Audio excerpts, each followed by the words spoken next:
Welcome back to another episode of Authors in Espresso. I am here with the amazing Cheryl Baker.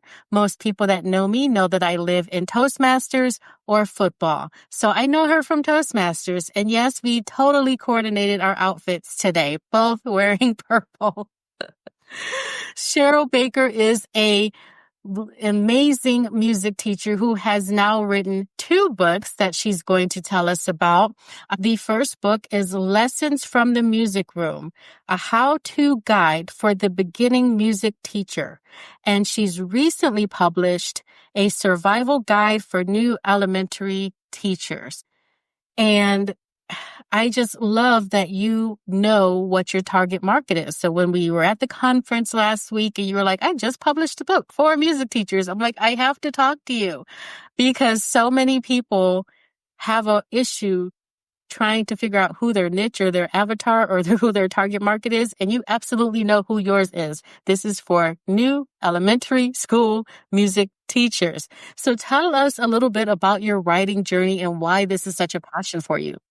Well, I'm following my little sister's footsteps because she wrote a book and then published it. And I was like, well, I could write a book. And then I was in Great Britain and I had a year off. And then I was also in Santiago, Chile, and a year off from my teaching.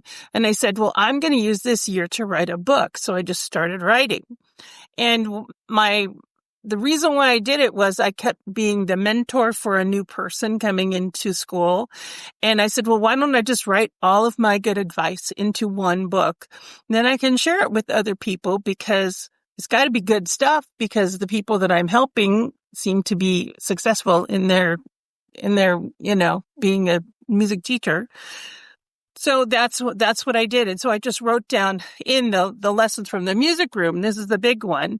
This is Actually, it does say for any general music teacher, but it is for anybody who's like new to the career or is like a changing person, like they were doing this, but now they're doing that, or they've been in high school and now they're in elementary school for whatever reason they're doing that. We would say that a kind of a career changer or a level changer, but also for the brand new people. I mean, I go so far as I had at the end a script on how to introduce rhythm sticks without having anybody get hurt. So I imagine when someone picks up your book, they already have the music part down because they've got a degree in it or they've been teaching it for a while. So is this a guide on how to interact with the elementary students, or what are they getting from this book? What is the journey for the reader? My hope is that it will help them get a good start to the beginning of the school year and then give them enough information so their first and second and maybe third year, while they're trying to get their feet underneath them, trying to figure out how to deal with elementary kids, that process will be shorter. When I started teaching, I had not done my student teaching in elementary music or any music at all. My degree is in theater.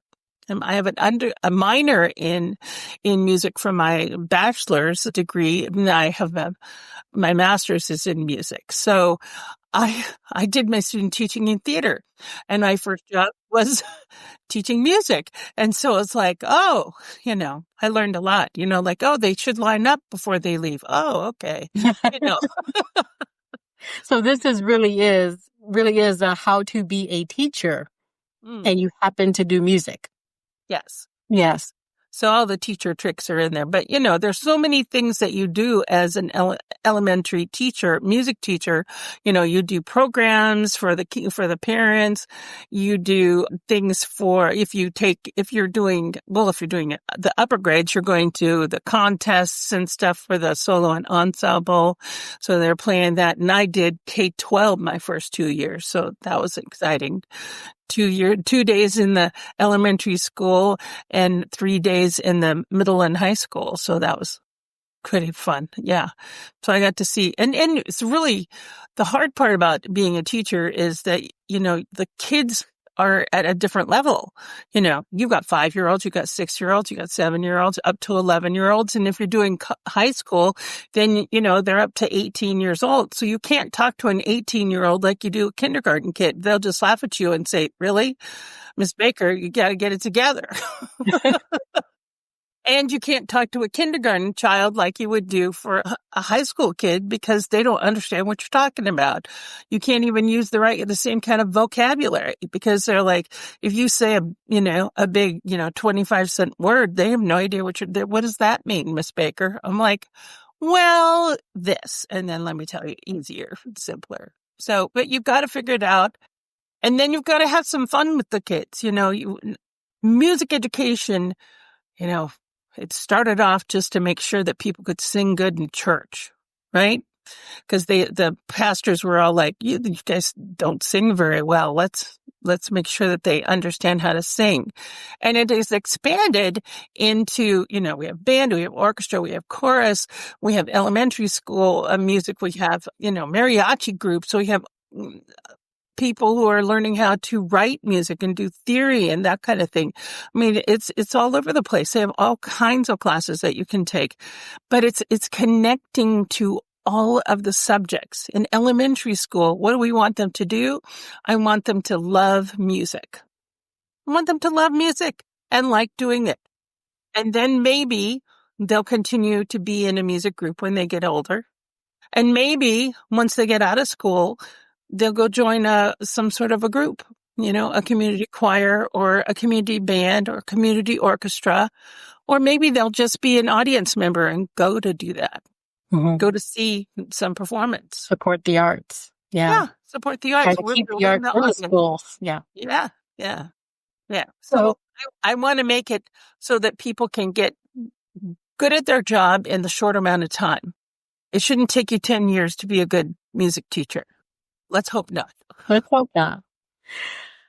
Since you do have such a narrow focus, what are your marketing efforts to get the word out to the new teachers or maybe people coming out of school that are looking at teaching for the first time? I'm on Facebook. I'm on LinkedIn. I was on Twitter before it was X, and I won't do that anymore. I'm boycotting with you. I understand.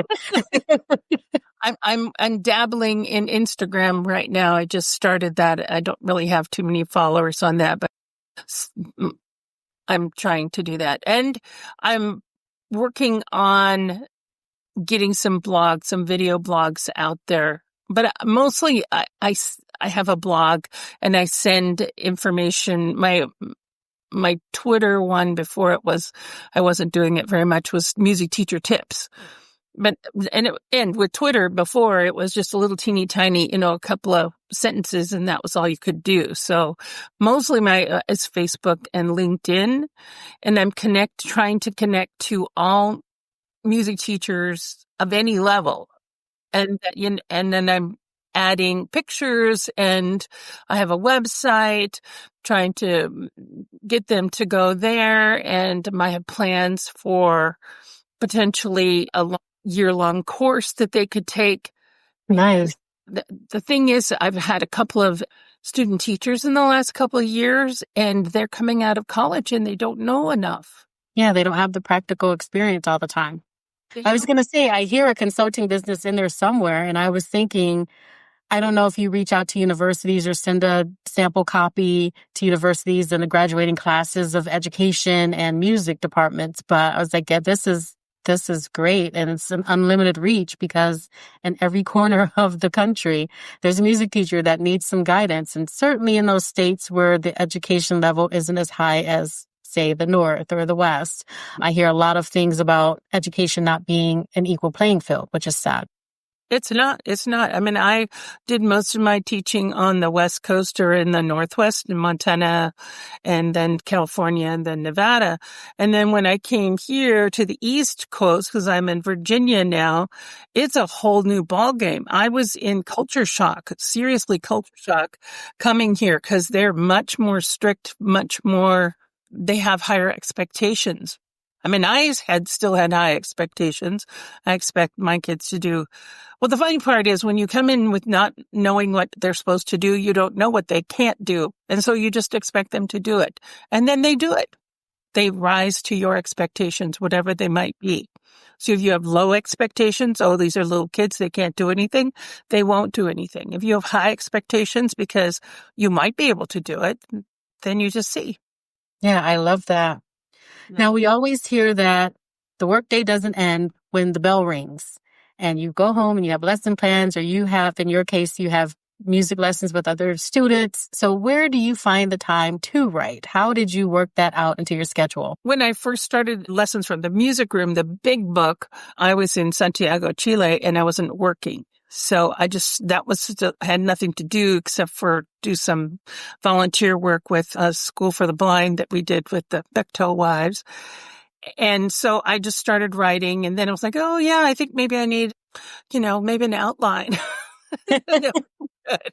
Right, because your book's about 200 pages. Yeah, it's almost 200 pages. So yeah, so then I started writing the chapters, and I would write a little bit, and I just sat down and started writing. I mean, I started off with one page, and I said, okay, I'm just going to start. And I've done I'm a Toastmaster also, and I've done a couple of speeches about the process of, how do you get what you wrote and self-publish it or to publish it. And I did never try the actual publishing thing to go find a big company to do it. I didn't want to deal with the rejection, I guess. So I'm the same way. Tell yourself yes. It's like, so I found a company that would work with me, and man, that was a process in itself because you have to make all kinds of choices that you didn't think. You're just like, I'm just going to publish a book. You're like, oh no, you have to pick the font size. You have to pick the font kind. You have to pick what the title looks like. You have to pick what the chapters look like. How do you want the layout of the page to be? And I'm like, oh, I don't know. And then the editor gets after you and says, you can't have so many exclamation points. I'm like, yeah, but that's how I talk with exclamation points. I need to. And then the second book, they didn't tell me anything. They just said, okay, there you go. It's published. And I went, oh, same company? Same company. I guess they said, we're not going to move the needle. Exclamation points are coming. There you go. Whatever. Yeah. So how was that getting a company? It sounds like you still had a lot more decisions to make than you expected, thinking that you would put it off on someone else's shoulders. So what was that journey like, picking a company, and are you happy with the company that you chose, and what was that experience? Well, my sister, like I said, had written a book, and she used these people. They're out of Seattle, Washington. And they don't do music books, and her book was not a music book, but they don't do education books very often. So I thought I'd give them a try. It wasn't too expensive. I could afford, it was like they charged me $2,500 from, nothing to a book. And then they make sure that it gets printed and gets sent out to places because it's on West Music as well as on Amazon, of course. And then, and that's $2,500. Did that include the book cover, the editing, everything? Okay. Everything. And I had a coach. So my first year here in Virginia, I was only working 4 days a week because I was, came here at the last minute, and that's the job that was available. So on the Mondays was the day that I had a coaching call with my editor. And we would talk about the cover, and we would talk about what goes on the back. And then I said, well, I'm still editing. And she says, great. Okay. And then I made myself a little chart, a Gantt chart to keep myself on purpose so that I would have what I need to have done for her by the next Monday, which worked out great because then I was like, I knew what I needed to get done, and then I kept working with it. The hard part was when I was editing that I would start writing on one chapter and go, wait a minute, I think that story is in another chapter. Let me go. I can't put that here. Okay. Yes, that's the big thing. You like write and then you edit, because when you try to mix them both, it becomes a nightmare. Yeah. The fun part is the writing. The publishing part is work. It's really work. And Takes a then bit to get a baby in your hands. the next step is marketing, which I'm still learning how to do. You know, Mhm. I've had now two websites, and the first one kind of died a slow death. And then it deleted from the internet because we didn't do something. So we had to redo the whole thing. So now I have a Wix website, which is so much easier for me to interact with. If you guys want to get a good website that's so simple, get a good guy who will, or person who will build it for you, and then you can interact with it. And it's just like a Word document practically. It's like here, you just upload the file, you do it, and it's up there. So it was really a lot easier than my other version of that website. But now, I hear that the way to catch people is through that social media. So I got to get out there and get in front of the camera and start talking like, hi, friends. I'm watching them going, hi, friends. Pull out an instrument and play to us and entertain us, and that'll get your following. Yeah. Yeah. So So, I just really want to help people. yeah. My biggest thing. I always like to hear about people's future plans and where the book is going. And I know that you have a great idea and that you have that first book, which is somewhat of the music Bible. And then you have the second book that just came out, and you said you're doing a collection of other books. So tell us about the collection that you have coming after this and how you're putting that all together. So what I couldn't put into the big book was a specific things about each of the things that you have to do while you're an elementary music teacher. So like putting on a musical, there's some of that in there, but not in depth. I made the survival guide because people were saying they're on the internet in all these different, on Facebook and saying, oh my God, I have to start tomorrow and I have no idea what I'm doing. And that was like over and over and over again. I'm coming into a school and they haven't had music for 10 years. I have a room, but I have no instruments. I have no idea what I'm doing. I just got this job and I don't have that much music background. So many things that people are worried about. So I was like, okay, I'm going to make a survival guide, and this will get you through the first 2 months, maybe the first quarter, so that you can get to know the kids, because that's pretty much what we do, get to know the procedures and all that other stuff. So this is a survival guide. So then I want to do one, and it's only 39 pages. So it's a really short, little tiny, and I'm going to have it be a book, but it's in the process. We haven't even started it yet, but it will get to be a book. And then we'll have one on just doing musicals. I did a webinar for Music Constructed, which is through West Music, and about how to do a musical. And my feedback was, well, I need to know more details. So I'm like, okay, great. I have more details for you. I have oodles and gobs of millions of plays I've done with my kids. So that's one. And then just taking some of the chapters from the big book and then putting it into, today's, it's not that far. I published the Lessons from the Music Room 2016. So, and then this one's coming out now, 2025. So hopefully this year I'm going to get about 5 more books, and there'll be different ones. There'll be one about the musicals. There's probably one about programs that we always have to do. The second grade program, what are we going to do for that? You might have one on chorus. This year I'm finally back doing chorus, which I'm excited about. Haven't done chorus since I came to Virginia, but I used to do it all the other places I ever was. So that'll be fun. So we'll find out all the other things. I'm just watching the social media and seeing what people need. I mean, I tried to stay away from, in my book, I didn't go into, here's a lesson plan for X. Here's an activity to teach steady beat. Here's an activity to do blah, blah, blah. It was more general. Here's how you deal with stuff. I even have a chapter in the big book, for example, just for your principal. Here's how you use us. And will make us happy, and then we'll do everything you want us to do and stay out of our way so we can get our stuff done. We love the principals, but they sometimes get a little bit pushy, I can imagine, especially when the principal changes or you have new teachers coming in and out. And so every so often you're kind of reestablishing what's our culture in this school. And so I kind of hear that a lot. And there's been a lot of changes recently.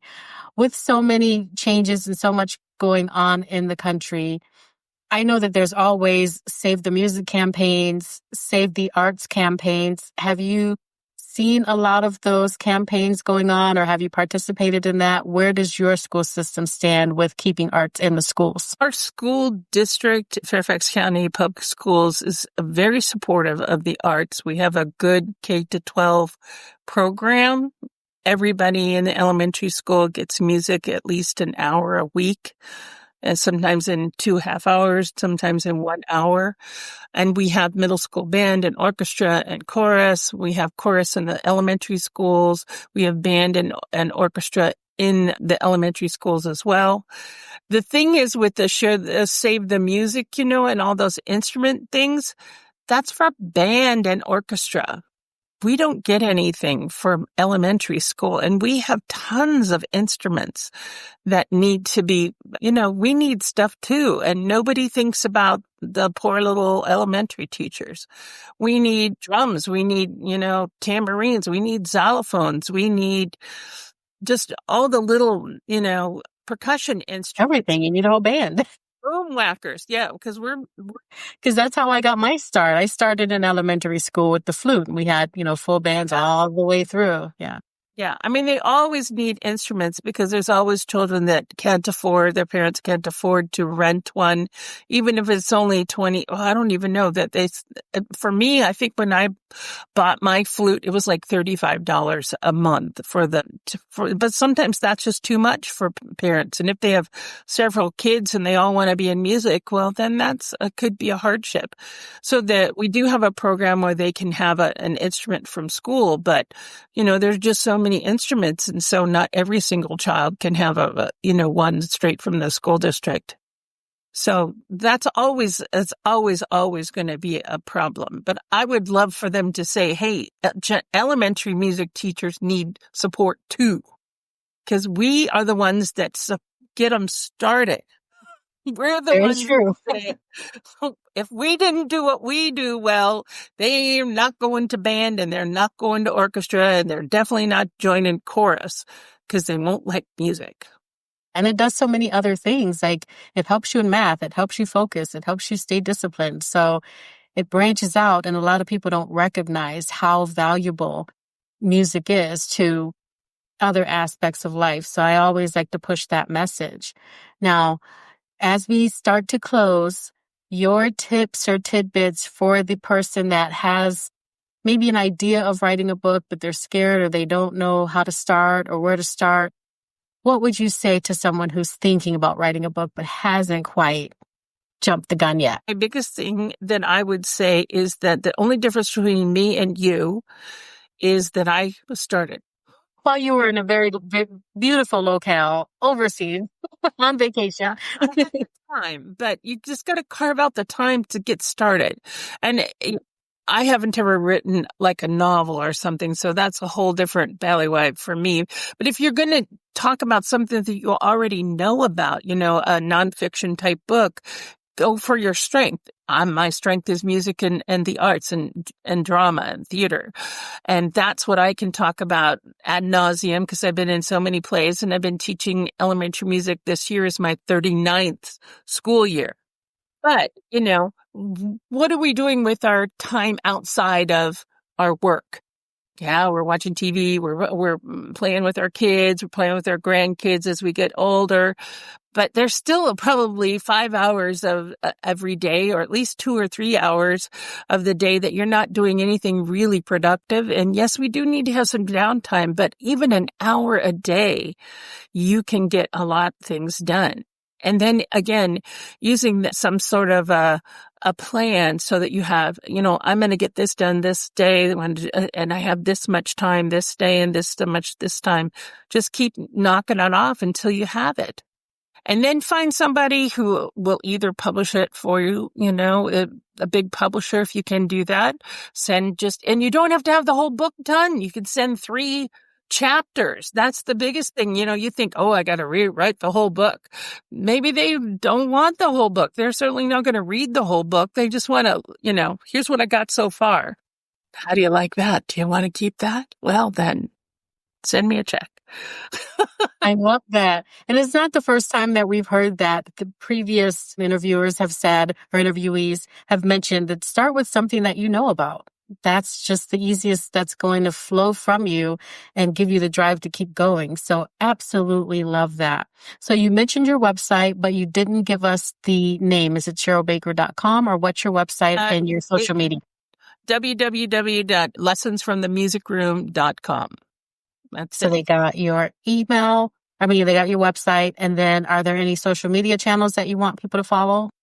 I'm on Facebook as myself, Cheryl Baker, and also Lessons from the Music Room. I also have on either Facebook or LinkedIn, it's Noteworthy Publishing, which is my business name. And I'm starting to post more on that one. That one's kind of a new one. And then I have Lessons from the Music Room. That's on LinkedIn for sure. So yeah, but you can follow me and figure out what I'm doing, and I'll certainly give you some great ideas on how to be with your kids and solve your problems. That's my point. Solve your problems. Make it easy to be a teacher. We're losing so many teachers because they don't have any mentors. And, music teachers have been siloed. There might be one in a little school. There might be one music teacher. You have no one to talk to. You have no one to bounce ideas off of, nothing. So it's better to have somebody. Sounds like your Facebook page could be is it a music teacher community or is it just for anyone following the book? It's a music teachers community. Yeah, I even started a group for elementary music teachers, and you just have to find it, and I will let you in as long as you're musically inclined. So I just want to give out the names of those books again. It's Cheryl Baker. She is on Amazon. Lessons from the Music Room. That is the big book. And then the Kindle is a survival guide for new elementary general music educators. So you can find both of those in the Amazon atmosphere, and you can find her on social media, primarily Facebook and LinkedIn. Thank you so much, Cheryl, for joining me today, for giving your tips, and especially thank you for all you do for students. I know that I still remember my favorites. I've known you for a long time. I'm sure that you have left an impression in many students' minds, and that just stays with us for a lifetime. We can't have enough good teachers, so thank you for being one of them. Thanks for having me. I appreciate it. It's been fun talking to you. Same here. Bye. All right, bye.